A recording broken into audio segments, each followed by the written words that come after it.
Assalamu alaikum everyone. Welcome to lecture number 9 of chapter 1 class 10 biology digestive system. अभी तक हमने पूरा lecture अपना कंप्लीट कर लिया है. इस चैप्टर के सारे लेक्चर्स कंप्लीट हो गए हैं, MCQs कर लिए हैं.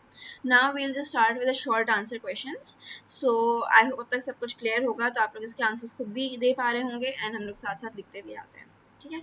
सो क्वेश्चन नंबर 1 है right the functions of, and ये सारे आगे से हमारे पास दे दिए हुए हैं जो भी डिफरेंट चीज़ें, इनके फंक्शंस लिखने हैं. ठीक है. तो नंबर फर्स्ट वन है saliva. So let's just right saliva का क्या फंक्शन होता है. सबसे पहले तो अगर जहाँ पे आप खाना खाते हैं तो वहाँ मुँह में सलाइवा होता है एंड सलाइवा फूड को मॉइस्चर करता है यानी उसको थोड़ा लाइक वेट करता है. और जो है उसके अंदर ऐसे एंजाइम्स होते हैं जो कि साथ डाइजेशन वहाँ पे केमिकल डाइजेशन स्टार्ट करते हैं. Moistures the food and contains enzymes like amylase which start the chemical digestion of the food. ठीक है. देन सलाइवा के बाद है गॉल ब्लैडर. तो गॉल ब्लैडर में हमारे पास होता है, गॉल ब्लैडर में पता है कि एक ऐसा स्ट्रक्चर होता है जो बाइल लिवर में प्रोड्यूस होती है उसको गॉल ब्लैडर स्टोर करता है और फिर उस आइल को स्मॉल इंटेस्टाइन में रिलीज करता है. तो उसका फंक्शन भी यही होगा कि stores the bile which is formed in liver and releases it into the small intestine for emulsification of fats. ठीक है. देन है हमारे पास पेनक्रियास. और सबसे इम्पोर्टेंट बात, हमने इस चैप्टर के ग्रेन टेस्ट का जो प्रैक्टिस टेस्ट है उसका लिंक हमने डिस्क्रिप्शन में डाल दिया है. आप डिस्क्रिप्शन में जाकर ये ऊपर पहला लिंक है प्रैक्टिस ग्रेन टेस्ट को, यहाँ पे जाएं और सॉल्व करें और प्रैक्टिस करें. यहाँ से आपने अगर प्रैक्टिस कर ली आपके एग्जाम्स के अंदर MCQs के अंदर 100% मार्क्स गारंटेड है. उसके अलावा अगर आपको हमारे फ्री नोट्स चाहिए, lecture, guest papers, model papers चाहिए तो इस पहली वाली लिंक पर क्लिक करके आप हमारे चैनल को ज्वाइन हो जाए और दूसरी वाली लिंक को क्लिक करके आप हमारा व्हाट्सएप ग्रुप है इंपॉर्टेंट प्रीमियम उसको ज्वाइन हो जाएं. ठीक है. और तमाम बुक्स के PDF इस वाले यहाँ पर आखिरी वाले आपके पास गिवन है. आप यहाँ से कोई भी बुक उठा सकते हैं आपकी जो मर्जी चाहे, सारी की सारी क्लासेस का. इसके साथ साथ आपसे रिक्वेस्ट है आप चैनल को सब्सक्राइब और वीडियो को लाइक भी करते हैं. और बेटा अगर आपको लगता है आपके 9th के पेपर अच्छे नहीं गए, अच्छे मार्क्स आने की इम्कान नहीं है, तो आप मैट्रिक में अच्छे मार्क्स कैसे ला सकते हो, इसके लिए हम लोगों ने आपके लिए एक पेज निकाल दी है हमारी, जिसके अंदर आपको बायोलॉजी की पूरी तैयारी करवाई जाएगी और बायोलॉजी की लाइव ऑनलाइन क्लासेस जूम पर दी जाएंगी. आपको पूरी बुक कवर करवाई जाएगी और आपको एग्जाम के हिसाब से भी प्रिपेयर किया जाएगा. चैप्टर टेस्ट होंगे, आपकी वीकली टेस्ट लिया जाएगा और सबसे इंपॉर्टेंट चीज़ आपके एग्जाम राइटिंग मेथड सेशंस दिए जाएंगे कि भाई एग्जामिनर को क्या चीज़ चाहिए, एग्जाम के पेपर के अंदर लिखते कैसे हैं. और सबसे इंपॉर्टेंट हमारे guess paper, target paper, model paper जो हम देते हैं ना आपको गेस पेपर, उससे 60 to 70% तो आपका पेपर लग ही जाता है. तो आपकी 70% तो तैयारी हो गई. और अल्हम्दुलिल्लाह अल्हम्दुलिल्लाह अल्लाह के शुक्र से हमारे बच्चों के 85 से 90% से अबव आ ही जाते हैं बिल्कुल आसानी से, जो इस चीज़ को फॉलो करते हैं. और इसकी फ़ी पता है पूरे साल की एक सब्जेक्ट की कितनी है? सिर्फ और सिर्फ 3,000 रुपये आप लोगों के लिए. पहले पिछले साल 12,000 थी, उससे बड़ी भी थी, लेकिन अभी आप लोगों के लिए हमने कर दिए सिर्फ और सिर्फ 3,000 रुपये. और जिससे आप लोग इजीली ले पाएँ पूरे साल 1 ईयर के लिए हर चीज़ दी जाएगी. और आपको जो लाइव क्लासेस ली जाएंगी आपको जूम पर दी जाएंगी, ठीक है, हमारी ट्यूशन में, और उसकी रिकॉर्डिंग्स भी आपको दी जाएंगी. अगर आपको रजिस्टर करना है इस व्हाट्सएप नंबर पे मैसेज करें, आपको यहाँ पे हम बता देंगे कैसे पेमेंट करनी है और कैसे फ़ी भेजनी है और आपको हम हमारे ऐड कर लेंगे. लेकिन ये सबसे बड़ी डील, जितना जल्दी लेंगे उतना आपके लिए फ़ायदेमंद होगा. तो पेनक्रियास का क्या फंक्शन है. पेनक्रियास एक ऐसा ग्लैंड होता है which contains digestive enzymes and releases it into small intestine for digestion. अच्छा, डाइजेस्टिव एंजाइम्स की हम यहाँ पे नाम भी लिख लेते हैं ताकि कोई चीज़ रह ना जाए. So amylase, protease, lipase, and releases into the small intestine for digestion through the pancreatic duct. ठीक है. through the pancreatic duct. Okay. Then है हमारे पास विलस। सो विलस का आई होप आप लोगों को स्ट्रक्चर की इमेज दिमाग में होगी। It's a finger like projection, तो यही हम लिखते हैं finger like projection which increases the surface area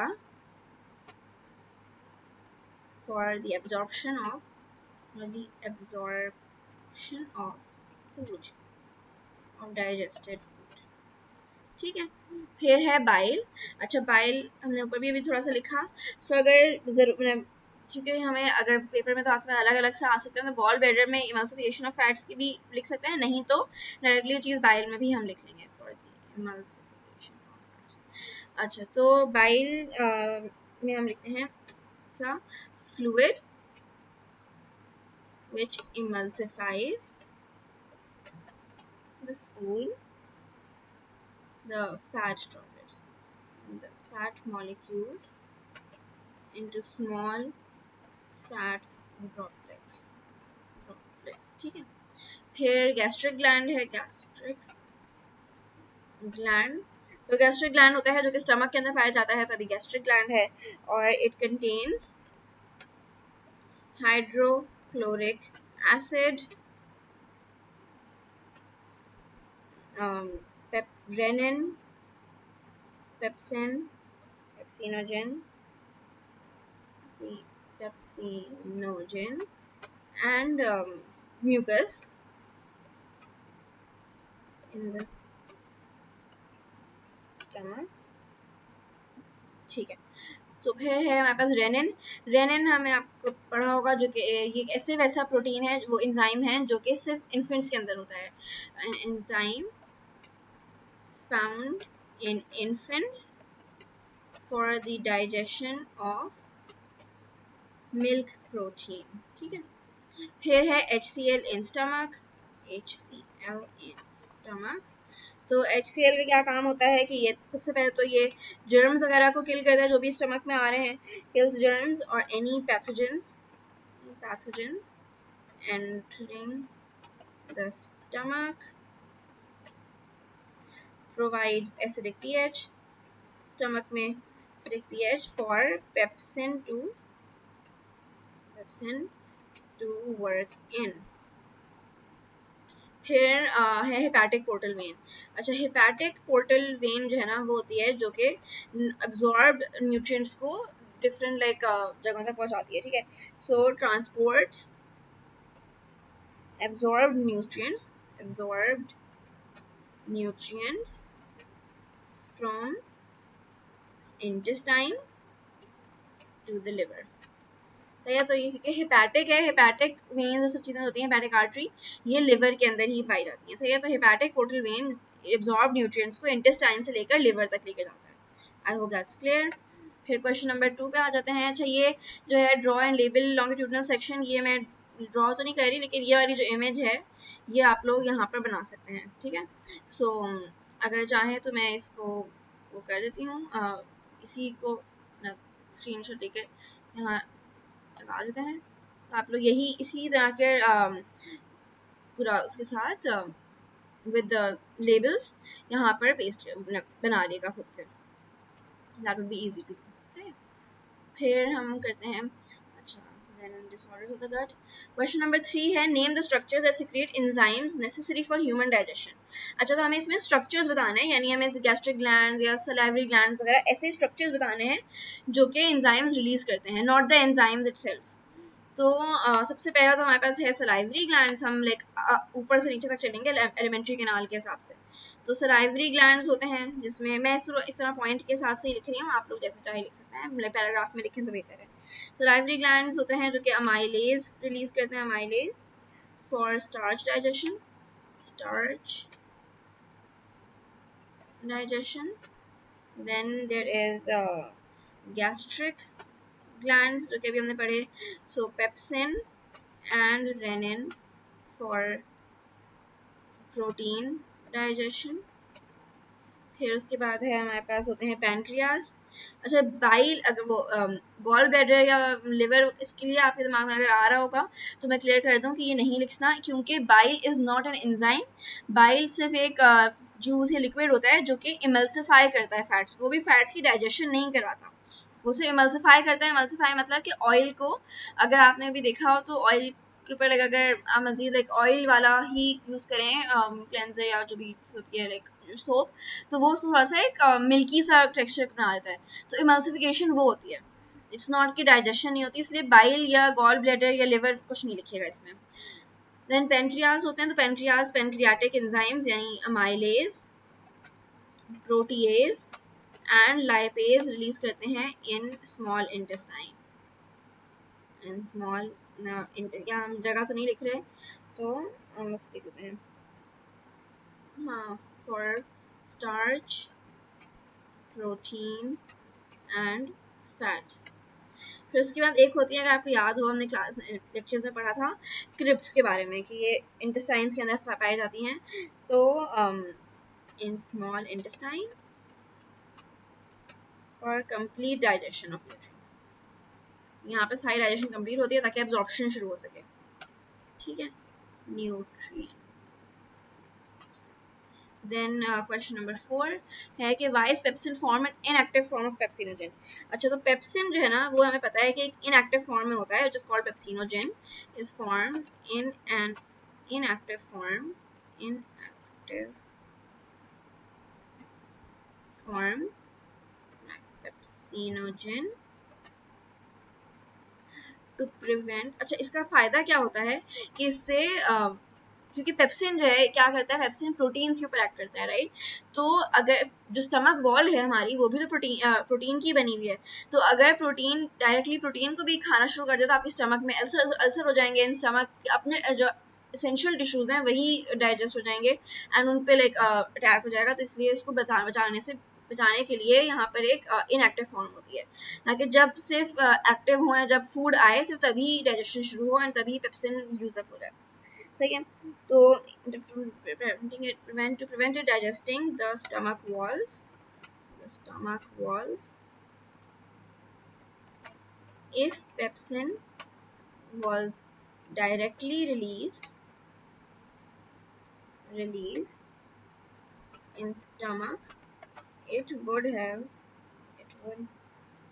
started digesting the helpful tissues, the helpful tissues that produce the stomach wall.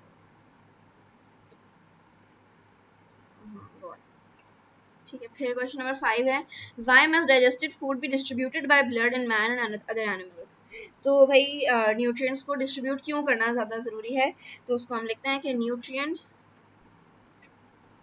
Are distributed through blood stream, distributed through bloodstream,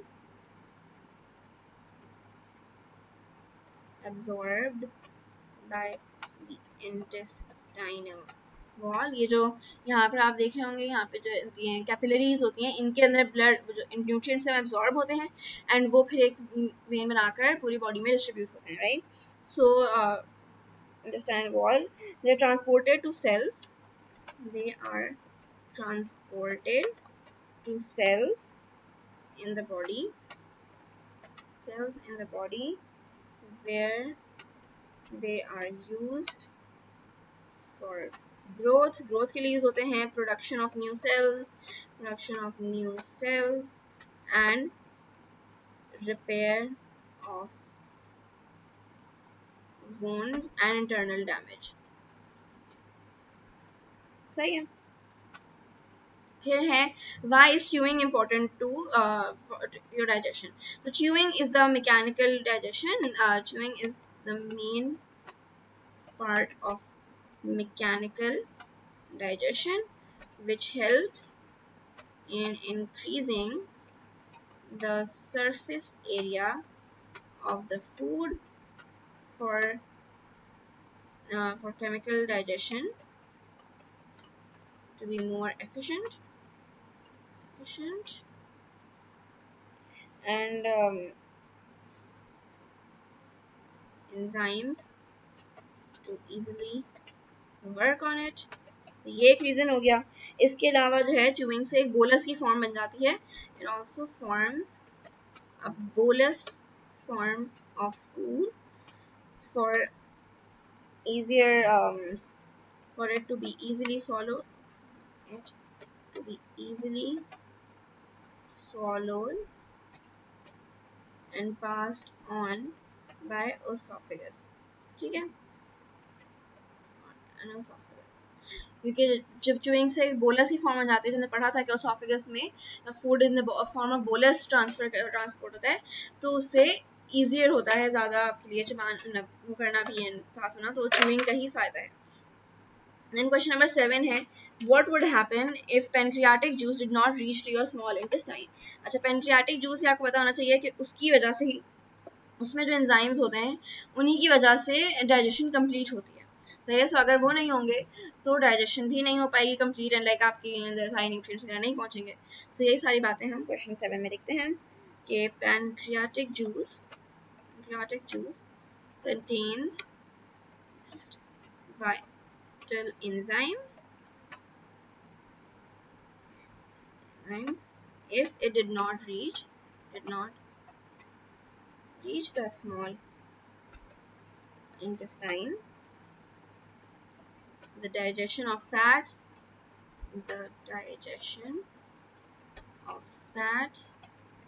proteins and starch would not have been completed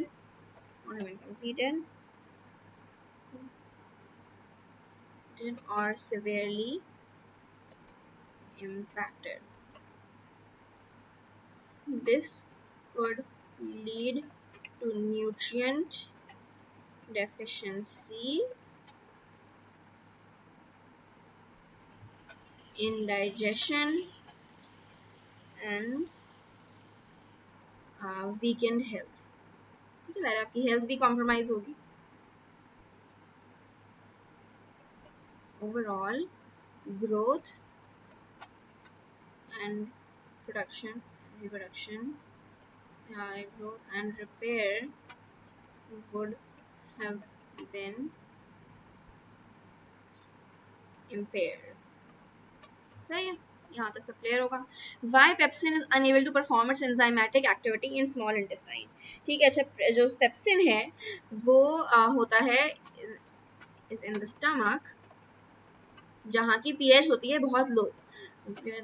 pH is quite low due to acidic medium HCl होता है, making acidic regions its optimum pH to work in. Okay. Whereas in small intestine, जो small intestine होता है उसकी हमें पता है कि उस पे एसिडिक पीएच नहीं होती है, एंड इनफैक्ट अल्कलाइन होती है, बिकॉज उसमें बाइकार्बोनेट आयंस आए होते हैं पैनक्रियाटिक जूस की वजह से. सो वो जो है एक अल्कलाइन रीजन बन जाते हैं. The pH is high and towards an alkaline side, making pepsin unable to perform its functions. ठीक है, यहाँ तक क्लियर होगा. इसमें एसिड का ही मतलब उसका ही पीएच की रीजन्स का ही वो मसला है पूरा. तो यही सारी बात है. फिर है question number 9, which parts of the digestive system can come in contact with bile? तो बाइल के साथ कौन से रीजन्स कांटेक्ट में आते हैं? तो बाइल रिलीज होता है सबसे पहले. Bile is released into the duodenum, which is the first part of small intestine where it emulsifies. सारे जो फैट्स की emulsification है वो यहाँ पर हो जाती है कंप्लीट. फिर उसके बाद जो है डायरेक्ट ये मतलब वो और कहीं इन स्टमक में या लार्ज इंटेस्टाइन वगैरह में नहीं पाया जाता. It is therefore not found in large intestine और स्टमक. ठीक है, फिर क्वेश्चन नंबर 10 पे आ जाते हैं. Some cells of stomach secrete mucus for protection of stomach wall. Suggest what the stomach wall need to be protected against. तो वो किसी और चीज़ के अगेंस्ट नहीं, उसको अपने ही HCl के और पेप्सिन के अगेंस्ट प्रोटेक्शन चाहिए होती है, जो कि अभी हमने पहले ही बात की. अगर इससे बहुत ज़्यादा होगा तो जो है स्टमक वॉल ज़ाहिर अल्सर हो जाएगा, एसिडिटी बढ़ जाएगी. और अगर पेप्सिन भी डायरेक्टली म्यूकस के बगैर होगा तो पेप्सिन स्टमक वॉल्स पे एक्ट करना शुरू हो जाएगी, because it is a protein. तो क्वेश्चन 10 का आंसर लिखते हैं हम. Stomach wall needs protection against its own HCl, which is a strong acid, and without mucus would be dangerous for stomach lining, causing ulcers or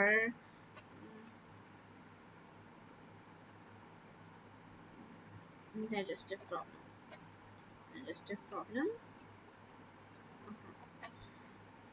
Secondly, without mucus, without mucus, pepsin would have acted on stomach wall, digesting it बस. ठीक है, question number 11 में हम लिखते हैं कौन से enzyme को कौन सा सबस्ट्रेट और प्रोडक्ट होता है. सो प्रोटीएज का हम अगर बात करें तो substrate is protein. Obviously protease जो है वो प्रोटीन पे एक्ट करता है, तो प्रोटीन्स. एंड प्रोडक्ट इज इसका अमाइनो एसिड्स. ठीक है, फिर अमाइलेज है. सो अमाइलेज का जो सबस्ट्रेट है हमारे पास starch, and product is maltose or glucose. Here lipase है. lipase is an enzyme which acts on fats. ठीक है, सो इसका substrate obviously होगा fats and product would be fatty acids and glycerol. फिर question number 12 आ जाते हैं, which is write the function of each type of teeth. तो इसमें मैं बताती हूँ. सबसे पहले तो हमारे पास डिफरेंट टाइप्स ऑफ टीथ कौन सी होती हैं. इंसाइजर्स होते हैं एक. तो इंसाइजर्स का काम होता है to cut and bite the food. ये सबसे आगे वाले जो फ्रंट टीथ होते हैं वो होता है cut and bite the food. Canine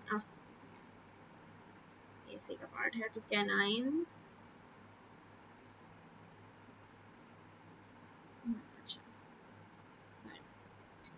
canines का काम होता है टू टेयर द फूड. याद है हमने इसमें कैनाइंस के लिए हमने लायन की एग्जांपल दी थी. तो इसका main purpose is to tear and pierce the food. फिर प्री मोलर्स एंड मोलर्स होते हैं. प्री मोलर्स एंड मोलर्स जिनका काम होता है to crush and grind the food.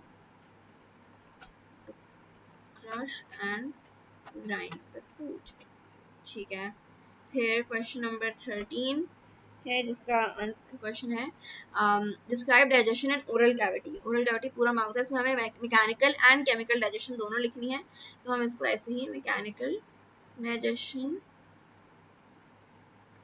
लिखते हैं. Mechanical digestion is which involves physical processes like chewing, crushing, and churning of the food in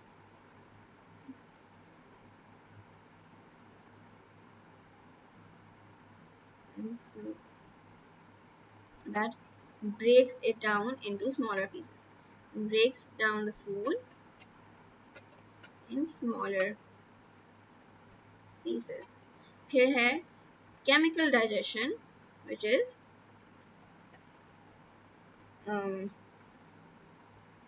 होते अच्छा इसको एक काम करते हैं हम इसी में करके लिख लेते हैं because the next question actually is a bit the difference between mechanical and chemical digestion. So आप लोग इसको ही मतलब या तो लिख लें, दोनों का आंसर्स ऑलमोस्ट सिमिलर ही हैं, so just write it down in this.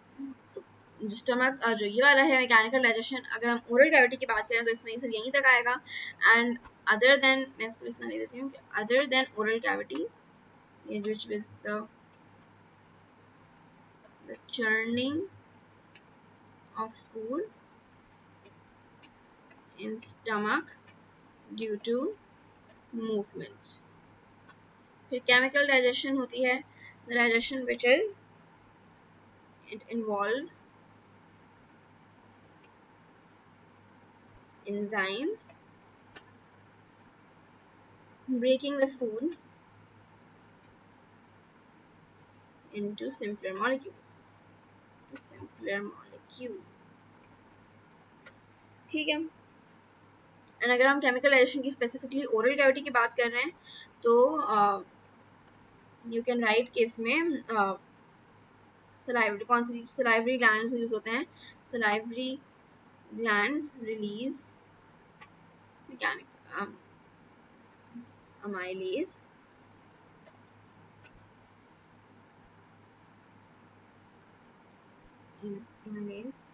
to break down starch molecules. ठीक है, आई होप यहाँ तक सब कुछ क्लियर होगा. This is all it for short questions. Then हम एक्सटेंसिव क्वेश्चंस नेक्स्ट लेक्चर में कवर करेंगे.